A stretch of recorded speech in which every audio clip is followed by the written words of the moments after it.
예, 이제 두 번째 시간으로 바로 이어갑니다.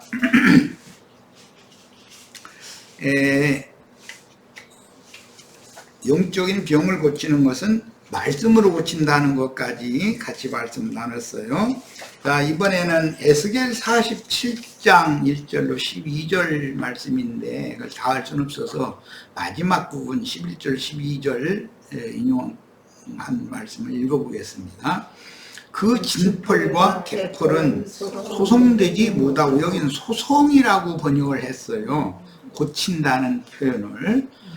소금 땅이 될 것이며 강 좌우 가에는 각종 먹을 실과나무가 자라서 그 잎이 시들지 아니하며 실과가 끊치지 아니하고 달마다 새 실과를 맺으리니 그 물이 성소로 말미암아 나옵니다. 그 실과는 먹을 만하고 그 잎사귀는 약재료가 되리라. 이 말씀이 계시록 22장에서 인용된 거죠. 에스겔 47장 11절 12절 말씀이 인용이 된 거예요. 여기 소송이라는 말은 라파 기독교인들 여호와 라파 해가면서 이제 치료하는 하나님 되게 좋아하는 이야기죠. 이건 고치다, 낫게 하다, 또 어떤 망가뜨려진 것을 수선하다, 온전케 하다, 이제 그런 의미입니다. 그런데 이사야 선지자 아까 이사야 57장 15절로 17절에는 소생시킨다라고 표현을 했어요. 이 소생, 여기 이제 본문에서도 소송이라고 그랬는데, 소생이라는 원래의 문자대로의 뜻은 깊이 골아 떨어진 사람을 발로 옆구리를 차다, 그런 뜻이에요. 그러니까 길가에서 술 취해가지고 골아 떨어진 사람 경찰관이 와가지고 여보세요 일어나세요. 안 일어나니까 이렇게 사발 쳐다봐서 괜찮겠다 싶으면 발로 그냥 착하면서 깨우느라고 하는데, 물론 경찰관이 그렇게 했다가는 만약에 그거 어디 사진에 찍혔다가는 당장 달아나니까 이제 이건 내가 비유로 하는 말이고, 사람이 잘 깊은 잠에 떨어졌으면 그냥 막 힘이 흔들어 깨우는 이제 그런 상태를 이제 소송 또는 소생 이렇게 표현을 해요. 창세기 2장 8절로 17절을 읽습니다. 여호와 하나님이 동방의 에덴에 동산을 장설하시고 그 지으신 사람을 거기 두시고, 여호와 하나님이 그 땅에서 보기에 아름답고 먹기에 좋은 나무가 나게 하시니 동산 가운데에는 생명나무와 선악을 알게 하는 나무도 있더라. 나무는 인성을 말하기 때문에 이제 크게 이제 성경 전체적인 의미로 대별을 해서 본다면, 모세의 율법, 모세는 율법나무죠. 선악을 알게 하는 나무예요. 예수 그리스도는 생명나무죠. 이게 이제 대비예요. 그 요한복음 1장에 보면 율법은 모세로 말미암아 주신 것이고, 은혜와 진리는 예수 그리스도로 말미암아 온 것이다, 이렇게 표현이 돼서 생명나무와 선악을 알게 하는 나무가 완전하게 대비가 되고 있어요. 강이 에덴에서 발원하여 동산을 적시고 거기에서부터 갈라져 네 근원이 되었으니 첫째 이름은 비손이라. 이 비손이라고 하는, 비손강이라고 하는 것은 원천이라고 그러죠. 이 비손, 이 신에 이 비손의 물을 옥수라고 그래요. 그런데 예수 그리스도 영에서부터 나오는 거룩한 성령을 상징한다 이거예요. 내가 주는 물을 마시는 자는 그 배에서 생명수의 강이 넘쳐나리라. 그런데 그것은 예수님의 영에서부터 나오는, 예수님의 영으로부터 나오는 생명이 성령이고 진리의 성령이다 이 말이에요. 그 성령이 오늘 우리들에게까지 이렇게 임한 거죠, 지금. 그래서 요한의 물침례만 자꾸 주장하지 말고 예수 그리스도의 성령 침례로 이것을 바꾸어야 된다. 요한의 물침례만 자꾸 주장하면 안 된다 그랬는데, 참 대화가 안 되고, 요즘에는 그럼 단절이 됐는지 바쁘고 그러는 것 같지는 않아요. 하도 오랫동안 이게 말이 있다 보니까.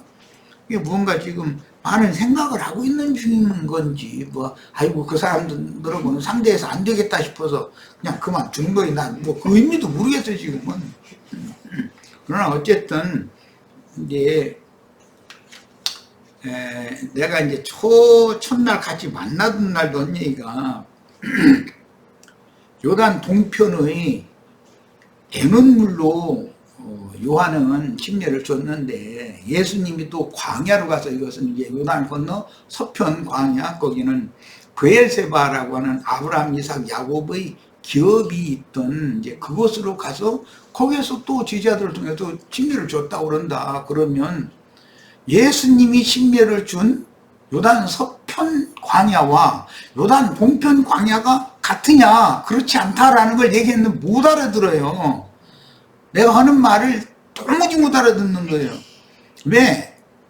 유대인들은 요단 동편을 기업으로 받아요. 두 지파 반이 요단 동편을 먼저 기업으로 받는 거예요. 율법과 선지자의 때는 그들의 기업이니까 거기서 침례를 받는 거죠. 그러나 여호수아를 통해서 요단강을 건너서 침례를 받는데, 그건 이제 할례산 밑에서 할례받는 것으로 상징이 됐는데, 침례를 얘기를 했기 때문에 이건 정결케 하는 결례를 지금 말하고자 하는 것이 목적이었기 때문에, 예수님이 광야로 들어가서 침례를 제자들을 통해서 침례했다. 그 말은 요단을 건너 요단 서편 광야로 들어갔다. 아브라함, 이삭, 야곱이 자리하고 있던 그곳에서 예수님은 침례를 했고, 롯이 요단강 동편 소돔성으로 가가지고 거기서 성문에 앉아서 뭐가 됐다, 이제 그런 얘기가 나오는데, 요단 동편과 요단 서편을 구분할 줄 모르면 이건 큰일 나는 거예요.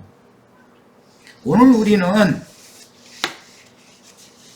요단 동편 사람들, 자칭 유대인이라 하는 자들과 동료가 아니에요. 우리는 그리스도의 성령에 의해서 요단 서편으로 브엘세바, 거기는 생수의 우물이 있는 곳이잖아요. 거기서는 무슨 그 땅의 물, 자연물을 마시는 것이 아니에요. 샘솟는 생수를 마시는 것이지. 광야인데, 이런 성경의 의미를 잘 이해를 보셔야 되겠어요. 이게 성경 전권을 이렇게 잘 이해를 하지 않으면 구약 성경의 전체적인 요단 동편은 무슨 의미고, 요단 서편은 무슨 의미고, 이런 것조차도 그 개념 정리가 안 되면은 이 복음을 믿은 사람이 아니죠. 내가 혼자 간 사람이지, 말하자면. 믿었다고 해도.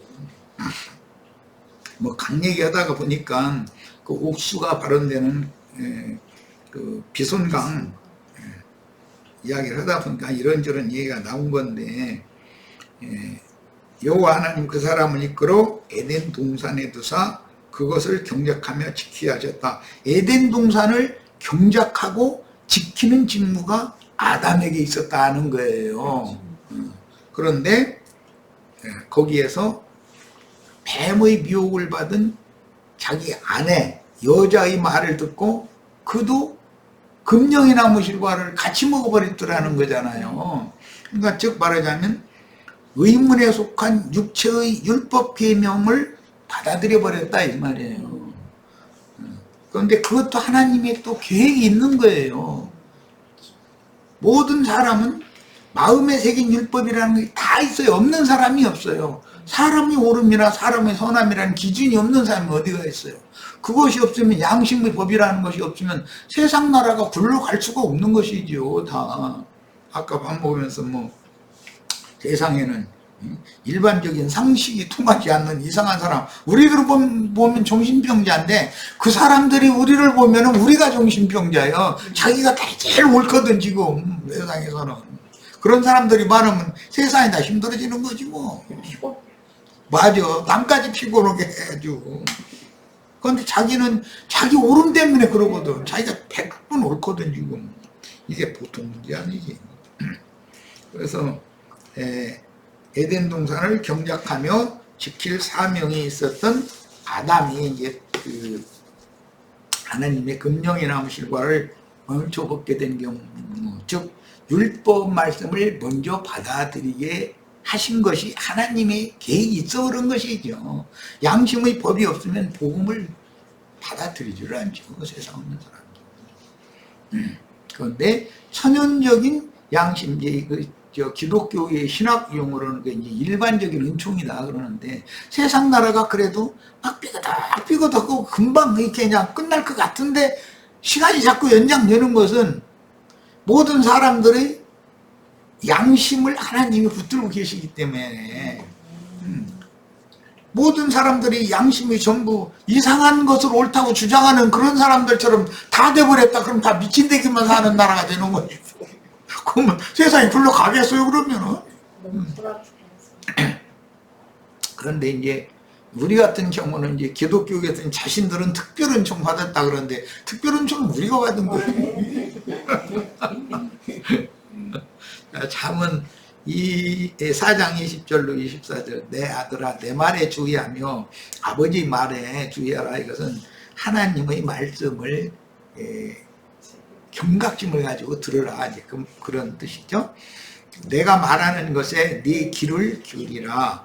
이것은 아버지가 훈계하시는 말씀을 내 눈에서 떠나게 하지 말며, 말씀이 눈에서 떠나지 않게 한다는 것은 외적인 표현이죠. 그래서 이제 유대인들은 그 율법을 대문에다가 이렇게 막 써붙여 놓기도 하고, 그 경문이라 해가지고 손목에다 이렇게 적어가지고 막 이게 흔들어가면서 다니고 이제 그랬었죠.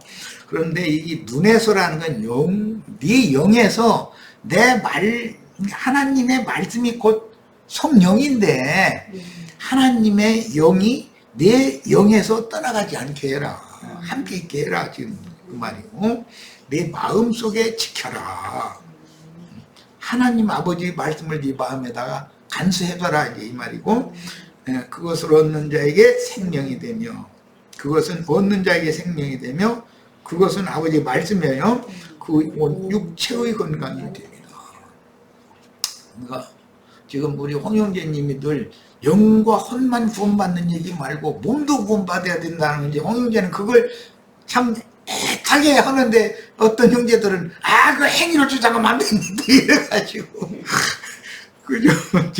이게 좀 전인격적인 구원을 받아야죠. 구원받은 성도들의 몸은 성령의 전이라고 그랬잖아요. 너희 몸도 온전히 지켜야 된다. 주 예수의 날에 너희 온 영과 혼과 몸이 흠없이 보존되기를 바라는, 이렇게 전인격적인 구원을 성경은 가르치는 거예요. 그러니까 이런 것을 우리 형제 자매님들 너무 한쪽으로 치우치지 말고, 나는 이제 이렇게 둘이 싸우다 보면 균형을 잘 잡을 거다고 기다리고 있는 중이야, 이제 결국은. 그런데 너무 한쪽으로 치우치면 안 되죠. 균형을 잘 잡아야지. 자, 모든 지킬 만한 것 중에 더욱 네 마음을 지켜라. 사람의 마음이라는 것이, 마음의 생각이 그 몸을 움직이는 능력이 있거든. 그런데 그 마음의 생각을 영이 움직이는 또 능력이 있단 말이야. 이게 참, 인간의 영의 중심 기능은 이제 양심인데, 인간 속에 양심의 기능을 가진 영을 지어 놓으신 게 하나님이 참 비밀스럽죠. 무릇 지킬 만한 것 중에 더욱 네 마음을 지키라. 생명의 근원이 이에서 나니라. 생명의 근원은 사람의 마음에서부터 나온다. 생명의 근원은 영을 말하는 것이, 영의 중심 기능인 선한 양심, 청결케 된 양심을 말하는 건데, 인간에게 양심이 있다라고 하는 거, 양심을 사람 속에 그런 기능을 하도록 지어놨다고 하는 거. 그런데 첫 번째, 선악을 알게 하는 나무 실과를 먹으니까 눈이 밝아졌다라는 것은 영적인 눈이 열렸다라는 말인데, 그 영적인 눈이 열린 것은 양심 기능이 율법적인 기능을 하는 양심 기능으로 눈이 밝아졌다. 그게 참소를 받는 거예요. 내가 이거 그 전에 늘 뻘고 벗고 두 내가 이러고 막 다니면서 또 땀 먹고 막 그러고 막 행복하게 살았어. 근데 어느 날 보니까는 자기 아내 그게 보이고, 아내는 남편 보이고 그게 보이니까, 에이 우리 부끄러우니까 이거 무화과나 물어 가립시다 아마 그래가지고 그것도 합의했으니까 그랬겠지. 그거는 벌써 그 순수성이 참소받는 그 눈이 열렸다 그러지만, 눈이 밝아졌다 그러지만, 영의 생각이 밝아졌는데 참소받는 쪽으로 밝아졌다 이 말이거든. 이게 율법 기능이 역사하기 시작했다. 양심에서 정죄 참수하는 기능이 이제 그 작동되기 시작했다. 그 말인 것이죠. 눈이 밝아졌다. 이렇게 표현했어요. 자, 빌립보서 4장 6절로 7절. 아무것도 염려하지 말고 다만 모든 일에 기도와 간구로 너희 구할 것을 감사함으로 하나님께 아뢰라. 그리하면 모든 지각에 뛰어난 하나님의 평강이 그리스도 예수 안에서 너희 마음과 생각을 지키시리라.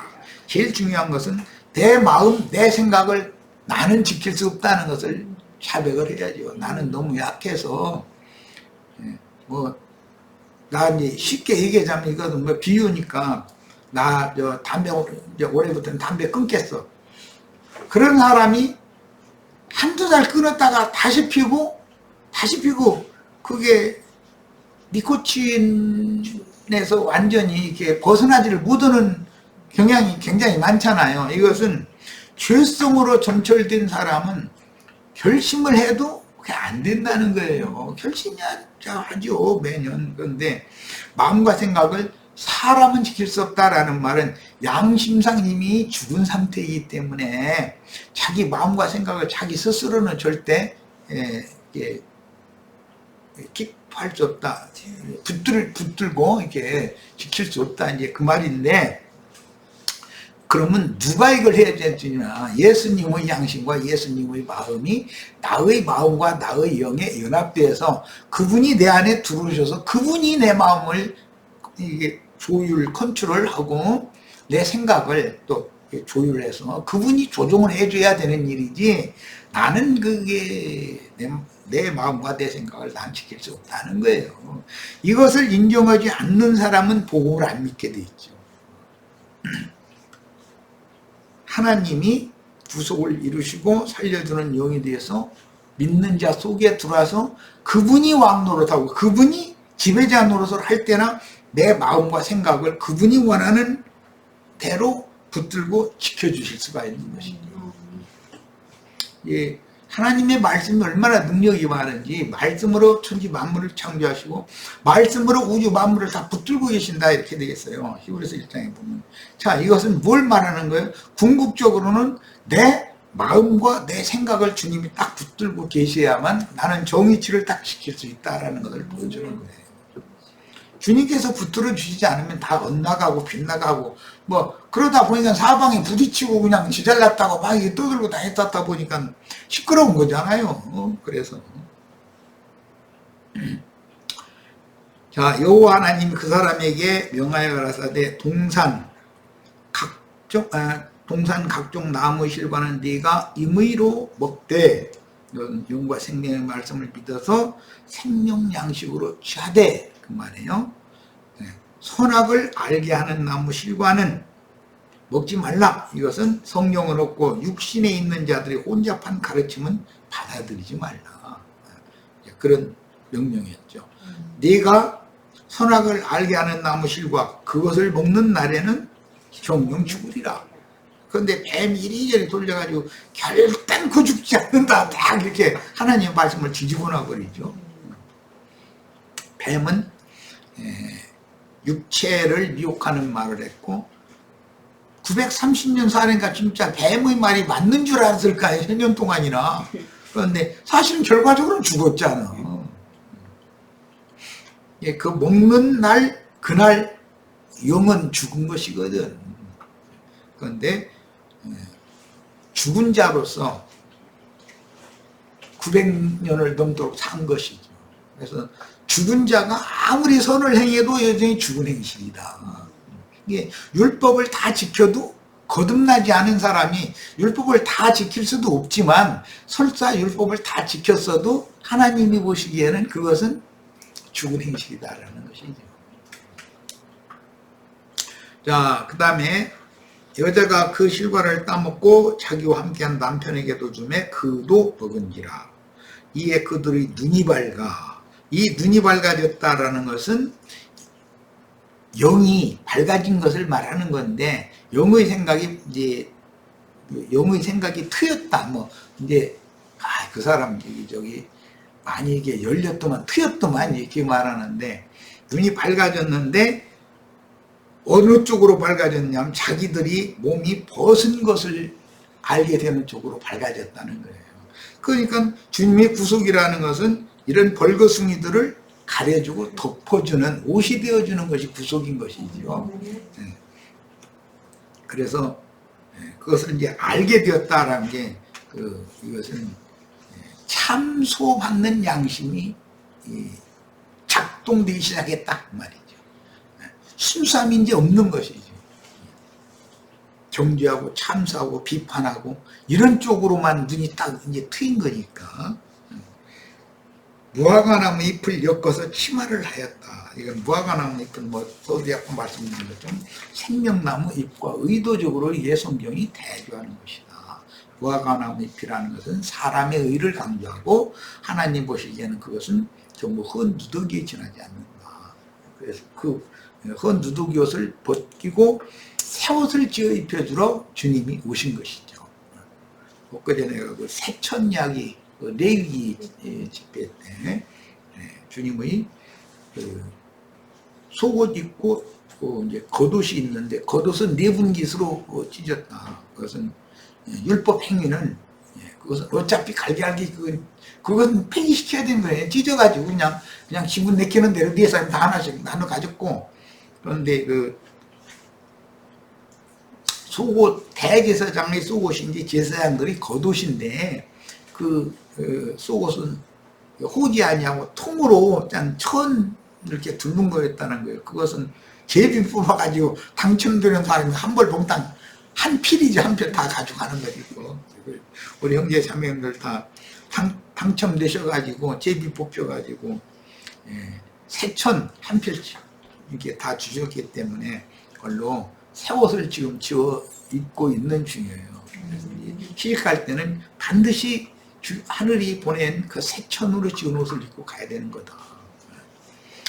시편 1편 1절 3절입니다. 복 있는 사람은 악인의 꾀를 쫓지 아니하며 죄인의 길에 서지 아니하며 오만한 자의 자리에 앉지 아니하고 오직 여호와의 율법을 즐거워하여 그 율법을 주야로 묵상하는 자로다. 저는 시냇가에 심은 나무가 이건 좋은 나무죠. 못된 나무를 말하는 것이 아니고 이건 생명나무를 말하는 거예요. 시절을 쫓아 과실을 맺으며 오늘 우리 이제 12가지 생명나무가 과실 맺는 얘기하고 있어요. 그 잎사귀가 마르지 않니 이 잎사귀로는 만국 백성을 치료해주는 약재료가 된다고 그랬어요. 마르지 아니함 같으니 그 행사가 다 형통하리로다. 악인은 그렇지 않으며 이렇게 이제 복 있는 사람 이야기가 나왔는데 복 있는 사람은 창세기 1장 26절에서 28절 사이에 이미 창세기 1장이 딱 나오죠.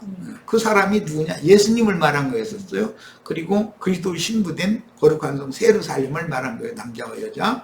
그런데 이게 이제 역사상에는 아버지가 이삭이 야곱을 장자의 복을 빌어줘요. 복 있는 사람이 누구냐면 야곱이에요. 네. 이제 야곱이 아버지 복을 받았어요. 네. 이것은 비유다. 그러니까 오늘 우리 형제 자매님들이 계시록 22장 이제 말미에 부분에 가면 복 있는 사람 이야기가 이제 또 이제 마무리 말씀이 나오는데 그것은 야곱에게 이삭이 복을 빌어줄 때 하늘의 이슬과 땅의 기름짐, 하늘과 땅의 두 가지 복을 빌어주셨어요. 이것은 상징이다. 하늘의 이슬이라는 것이 영의 말씀을 말하는 거예요. 신명기 32장에 보면 모세가 하늘이여 들으라 땅이여 들으라 해가면서 내 입에서 나오는 말이 연한 풀이에 내리는 가는 비와 같고 채소에 내리는 이슬과 같다. 뭐 이렇게 표현했어요. 그러니까 그게 곧 주님의 입에서 나오는 그 은혜의 말씀이 형제 자매님들의 영혼을 그렇게 연한 풀이나 채소를 이렇게 길러내주는 그런 그 비, 가는 비, 그 이슬 이런 걸로 이제 상징이 됐다는 걸 알 수가 있는 거죠. 네, 그래서 이제 우리 형제 자매님들이 이렇게 하늘의 이슬, 일단 하늘의 이슬의 복을 받아야 되는 거예요. 그리고 땅의 기름짐도 받아야 돼. 땅에 기름짐이 있다는 것은 좋은 밭이라는 뜻인데, 그게 그 이제 네 밭이야기를 할 때 좋은 밭은 한 밭밖에 없잖아요. 그것은 거름기가 많고 흙이 깊은 밭이란 말이에요. 이제 뭐 결혼을 했는데 며느리가 자식을 그냥 몇 년이 지났는데 잘 못 낳는다, 이건 그 밭이 기름진 밭이 아니라는 뜻이거든, 지금. 그 문제 뭐 시아버지 시어머니만 애타지 뭐 그게 마음대로 전화오게 생명의 주인이 알아서 이제. 그래서 이제 시어머니는 며느리 그냥 뭐 보약도 이제 보약이라는 게 음식 맛있게 해서 입맛 당기는 이제 그런 약인데, 해서 음식 맛있게 먹어야 이제 기름이 있을 거 아니야. 이제 해가 튼튼해지라고 이제 자꾸 그런 약을 줘다 먹이고 이제. 그래서 이제 저 세상적인 표현대로 하자면 그게 며느리의 그게 그 내부가 차면은 아기가 안 생기니까, 더우는 몸을 덥게 만들어줘 따뜻하게 해가지고 이제 손자를 보려고 이제 그런 이제 약을 지어다 먹고 이제 이러는데, 그게 자꾸 아무리 박토라도 돼지거름 뭐 그 쇠똥거름 닭똥거름 그냥 잔뜩 넣고서 밭갈이 하고 태우고 또 막 거름 또 넣고 자꾸 하면 기름진 땅이 되는 거거든. 돌멩이 있으면 다 주워내고 그럼 다 기름 땅이 좋은 땅이 되는 거지 뭐.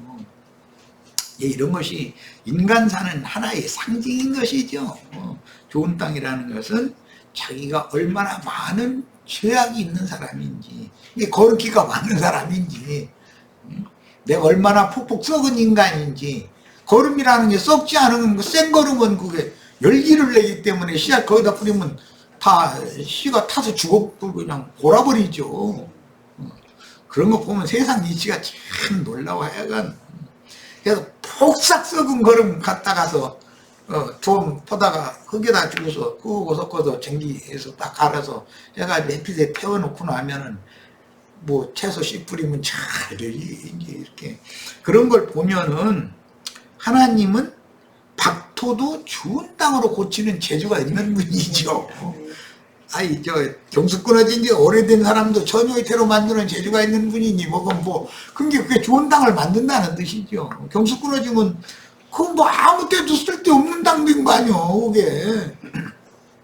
그런데 쓸모없어서 버려진 땅을 갖다 좋은 땅으로 바꾸는 게 세리와 장녀 보던 죄인들, 천국의 씨를 심어서 천국의 농사를 하는 좋은 땅으로 만드는 그런 얘기 보면은, 야, 하늘이 복을 사람에게 준다는 게 뭔 뜻인가. 창세기 1장에 나오는 복 있는 사람 이야기가 10편에 1편에도 나오고, 그런데 그게 예시적으로 이삭이 야곱에게 그 복을 빌어줬거든. 하늘의 이슬, 땅의 기름짐, 이 두 가지 복을 줬거든. 예수님 마태복음 28장 마지막에 보면 아버지께서 나에게 하늘과 땅의 모든 권세를 맡겼다. 나는 이것을 너에게 준다. 이제 이게 보통 말이 아닌 거죠. 그런데 이런 얘기하면은 돈 많이 벌고 자기 아들은 좋은 대학교 가서 졸업해가지고 좋은데 취직해서 돈 많이 벌고 이게 복이라고 생각을 하고 그걸로 주장을 하고 또 목사들이 그렇게 가르치니까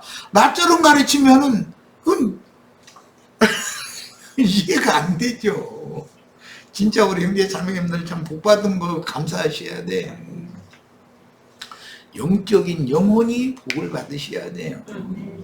네. 하늘의 이슬과 땅의 기름짐 두 가지 복을 다 받으셔서 하늘과 땅의 복을 다 받는 장자권이 다 형제 자매님들에게 유전 상속되도록 주님의 축복 임하시기를 바랍니다. 이런 얘기 우리 형제 자매님들은 다 알아들을 거라고 믿고 이렇게 빨리빨리 나갑니다. 자, 무화과 나무 잎사귀로 침하여 있고 여호와 하나님의 얼굴을 피하여 동산의 나무들 사이에 숨었다는 것은 자신들의 행위가 악함으로 양심의 참소를 받고 여호와의 영광 빛 앞에 나와서 잘못을 자백하고 진심으로 뉘우치며 회개하려 하기보다는 동산 나무들 사이에 숨어서 발발 떠는 거예요. 동산의 건시는 여호와 하나님의 음성 듣는 것이 두려워서 여기 이렇게 숨었습니다. 이래 되는 거예요. 이게 그렇다고 해서 무화과나무의 파리로 치마에서 있고 동산 나무들 사이에 숨어있다고 하나님이 그걸 모를 리가 없잖아요. 하나님을 속이려고 한다는 건 말도 안 되는 거죠. 그게 모두 어둠의 일이고 죽은 행실인데, 이게 율법 종교인들은 다 자신들이 지금 하는 일이 죽은 행실을 한다고는 꿈에도 생각을 안 해요. 예배당에 모여서 북치고 장구치고 찬송한다고 날마다 그냥 뭐 연예인들 불러가지고 뭐 시끄럼 피우고 이렇게 하는 것이 자기네들끼리는 기분풀이 했는지 모르지만 하나님께서 보실 땐 그게 다 죽은 자들이 죽은 행실하고 있는 짓이거든. 그렇다 해서 하나님을 속일 수 있냐 이거예요. 안 되는 것이지. 자, 영원히 여호와의 얼굴을 보지 못하도록 버림을 받는 것은 영멸이요. 영원한 멸망이라고 그러죠. 영생과 반대되는 말은 영멸이라고 되어 있죠. 둘째 사망인데 아직 이 생에 살아있다는 것은 여호와의 얼굴 앞에 나와 생명의 빛에 의하여 자신의 모든 잘못들이 드러나면 잘못을 애통하며 회개하여 하나님께 용서를 받아서 깨끗함을 받아야 함에도 여전히 무언가를 숨기려고 하면서, 용서받는다는 것은 땅이 개간된다는 뜻이에요. 새 땅이 된다는 뜻이잖아요. 새 영과 새 마음을 받아야 되는 것이거든, 당연히. 그런데 그게 문둥병 이야기도 그러는데, 그냥 전신이 다 그냥 문둥병 몽땅 다 들어버려서 그러면 그건 고쳐진 사람이라는 거예요. 얼마나, 아니 문둥병 몽땅 다 들었는데 왜 고쳤어?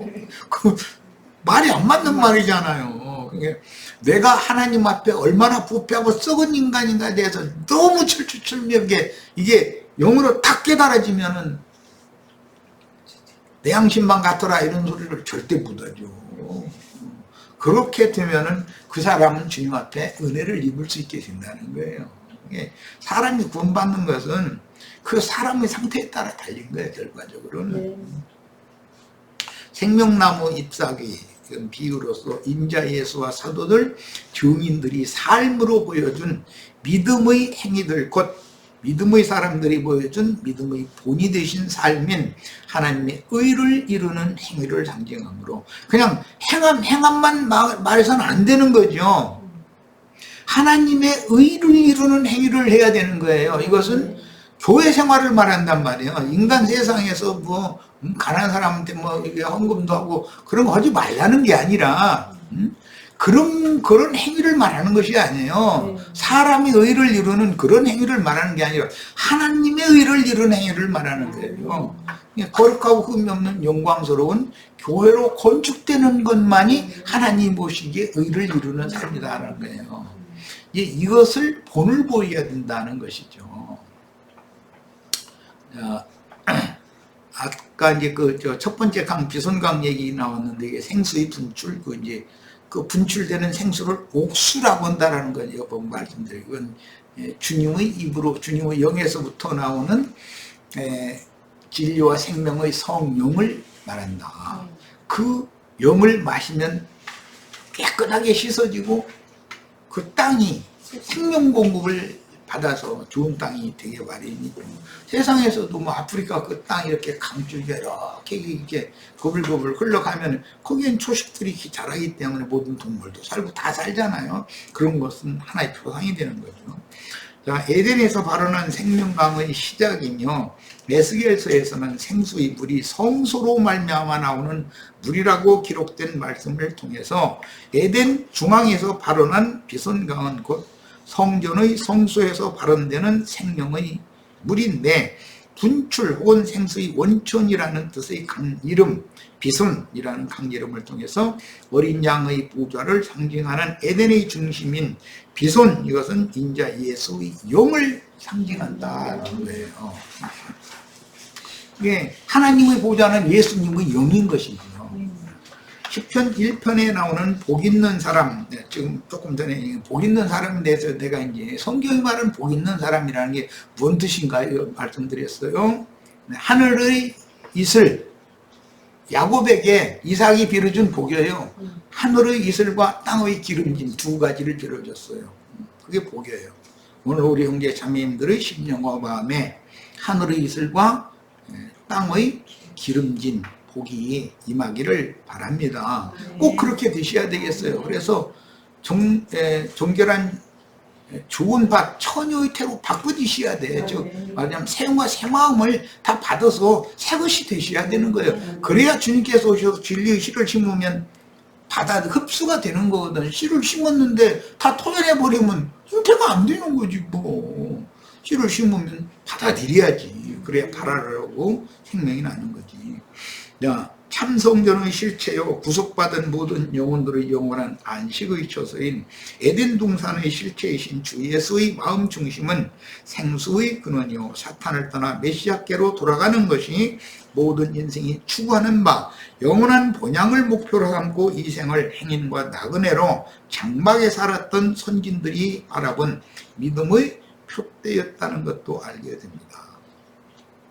우리가 꼭 전도를 해야 되는 것은 세상에서 모든 것을 다 가지고 다 누렸을지라도 그 사람이 이런 말씀을 전혀 들어보지도 못하고 그냥 죽으면 차라리 태어나지 않은 것만도 못한 거예요, 사실은. 그 무슨 놈의 인간으로서의 가치가 뭐가 있는 거예요, 이게. 그래서 꼭 이런 말씀을 들려줘야 되는 거예요. 우리 이제 그런 사명이 있는 거죠. 물론 선악을 알게 하는 나무는 못된 열매를 맺는 나무인 거짓 선지자들이요, 거짓말하는 자들이요, 처음부터 그 거짓말로 영혼들을 살인하는 악인들이요, 양심의 참소 기능에 의해 벗은 줄을 알게 하여 무화과나무 잎으로 침하여 있고 하나님의 눈을 피하라고 꿰어서 속삭이는 외식하는 자들의 영이다. 이 말을 굉장히 유익있게 이해를 하고 여러분 꼭 읽어보셔야 되겠어요. 사람 잘못 만나면은 인간적으로 선하고 옳은 사람들이라는 것을 계속 고상한 사람, 그럴싸한 사람 되는 거, 이 설교를 계속 듣다 보면 사람은 그걸 죽으니까 천연적인 사람 다 악한 사람 되시오면 그거 죽어놓은 사람 어디가 있어요. 고상한 사람, 좋은 사람 되라 하면은, 이게 우리 목사님 설교 이거래 세상에서. 그런데 그게 부처도 하는 소리고 공자도 하는 소리고 맹자도 하는 소리고 똑같은 소리요. 그런데 그 사람들이 구원자가 아니잖아요. 무화과나무는 의문의 율법을 신봉하는 육신적인 선민들인 유대인들에 대한 상징이요, 육적 이스라엘 나라에 대한 상징이며, 반면에 참포도나무와 그 가지들은 영과 생명의 법을 순종하는 이면적인 유대인들로 세운 참 이스라엘 나라이며 천국의 실체인 주님의 교회에 대한 상징입니다. 이게 우리들은 전부 나무들로 상징이 되는데 생명나무이신 그리스도의 가지, 그리스도께 접붙임을 받을 거냐, 선악을 알게 하는 나무인 모세의 교리, 우린 모세의 제자다, 이것만 주장할 거냐. 엊그제는 내가 이제 어떤 분한테 이제 전도의 마지막이다 한다는 생각이 들게, 이제 마지막 하는 소리인데,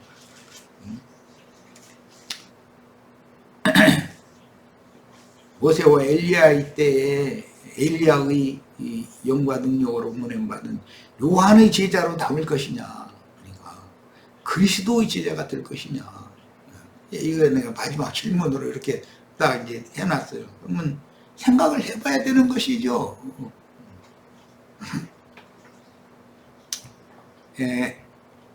열매를 먹을 수 없는 악한 무화과나무 가지들인 유대인들은 하나님의 말씀을 사람의 교훈으로 가르치는 자들에게 영혼을 점령당하여 뱀에게 속했으며 생명의 누림을 주는 섞인 것이 없는 맑은 포도주인 진리와 생명이 말씀 속에 흐르는 진리와 생명의 성령을 흘려보내는 통로는 예수 그리스도께 속한 천국의 아들들이었었다. 악한 자의 아들들은 광명의 전사를 가장하여 나타나서 자기가 빛의 사자인 것처럼 떠들어대지만 사실은 그게 거짓 빛이라는 것이죠. 참 빛이 아니라는 것이죠. 이게 참 구분하는 것은 영분별이 필요해. 말씀을 가르침 받는 분들은. 생수의 근원은 예수 그리스도의 영, 원천, 빛은 하나님의 보좌에서 발언되는 그 옥수가 예수님의 영에서부터 나오는 말씀입니다. 그러니까 내가 너에게 이런 말이 영이요 생명이다 그럴 때 그게 비손강, 그 원천의 생수다 이 말이거든.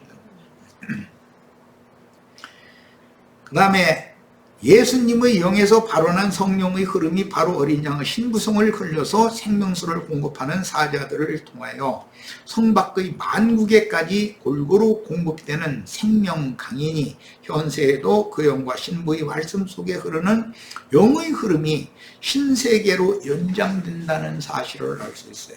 현세에 예수 그리스도의 성령이 형제 자매님들의 심령 속에 흘러 들어오는 것은 영원한 세계에 가서도 생명 강수가 형제 자매님들 속에 계속 공급된다는 것을 보여준다 그 말이에요. 시간이 다 됐어요. 그럼 남은 뭐 몇 페이지에는 우리 형제 자매님들이 자료를 끝까지 꼭 다 읽어보시기를 바랍니다. 이제 어쨌든 나누고자 하는 말씀 그래도 대충은 이제 다 큰 줄거리는 나눴다고 생각되고, 이걸 또 하면 시간이 가니까 다음 목요일 날이죠. 목요일 날은 22장 집회자료 2번 자료를 해서 빨리빨리 해서 이걸 마치려고 그래요. 마치고 8월달 중으로는 일단 다 마치고 9월달부터는 내일기를 빨리빨리 이끌어 나가도록 그렇게 하겠습니다. 네, 오늘 집회 모두 마칩니다.